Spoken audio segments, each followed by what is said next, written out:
Hi again, friends. My name is Dr. Randy Schroeder, and I wrote the three-time national award-winning marriage book, Simple Habits for Marital Happiness. My marriage book looks at all seven main aspects to a marriage relationship, starting with apologizing, forgiving, and going all the way to the last chapter, seventh chapter, how to save, budget, and spend together for financial harmony. In this video, what I'm going to talk about is how to communicate effectively. And just mention a few ideas that are in chapter 4 of my book regarding how to communicate effectively. It always amazes me. I've helped well over 1,500 couples achieve a happy marriage because they now have the words, behaviors, and guidance, the practical, specific words, behavior, and guidance that make a positive difference for every marriage relationship.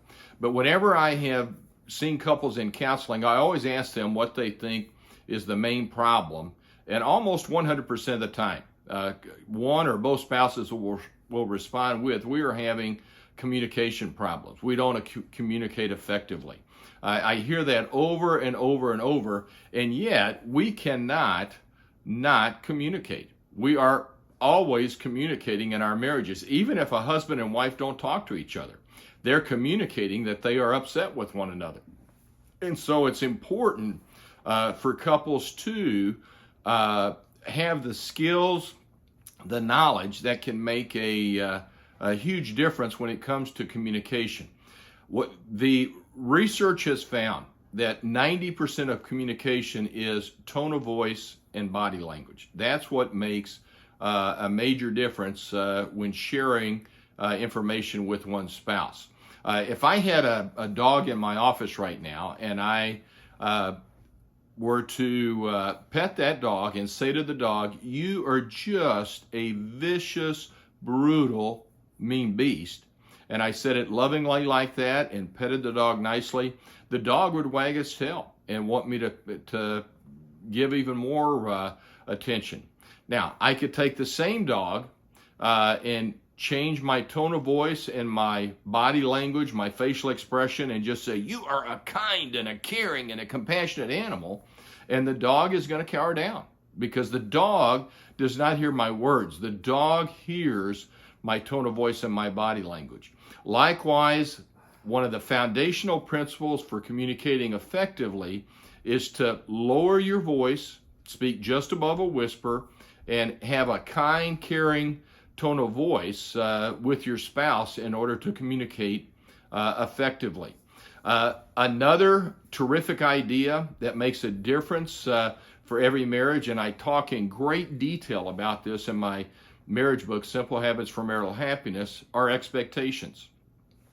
Couples before marriage, when they're dating, one has an expectation, the other one meets that expectation, they have connection and bonding.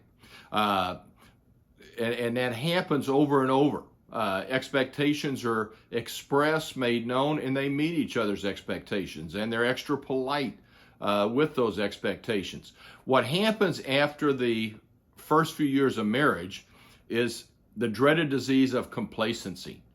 Taking one's spouse and one's marriage for granted sets in, and couples forget to express their expectations. And then when they're not met, they have this gap of heartache and heartbreak because their expectations are not being met. And often when their expectations are made known, again, the expectations are not met, there is that gap. They're left open. And so it's absolutely essential for couples to know specifically how to make their expectations known. And expectations should be made known with requests, not demands. And again, I go into great detail describing the importance of expectations, how to make a list of your expectations for your relationship and what you believe leads to a healthy, gratifying marriage relationship.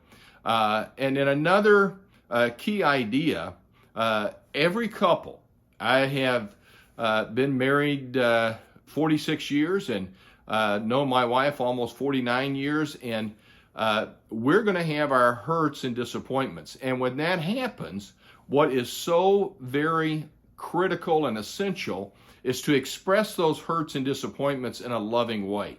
The Bible says, "Speak the truth in love. And so what often happens, couples will speak the truth with one another. It is not in love, and it's not their fault. They don't know how to speak the truth in love. And so in chapter 4 of Simple Habits for Marital Happiness, I go into great detail about how to speak the truth in love so that your spouse can easily accept what is going on with the hurt or disappointment, plus offer a solution so that there's not attacks, but there's solution-focused sharing. I hope and pray these ideas help you understand how valuable Simple Habits for Marital Happiness has been for numerous couples in achieving a satisfying relationship. Will you please subscribe to my YouTube channel? Please also consider making comments regarding this video or other videos that you would like to see to help you in life or relationships. And will you please also share this video with family and friends so they too can benefit and strengthen their marriage relationship, and then give a thumbs up if you like this video. I appreciate your time in watching this video, and I pray God's richest blessings upon your life and your relationships. Thank you.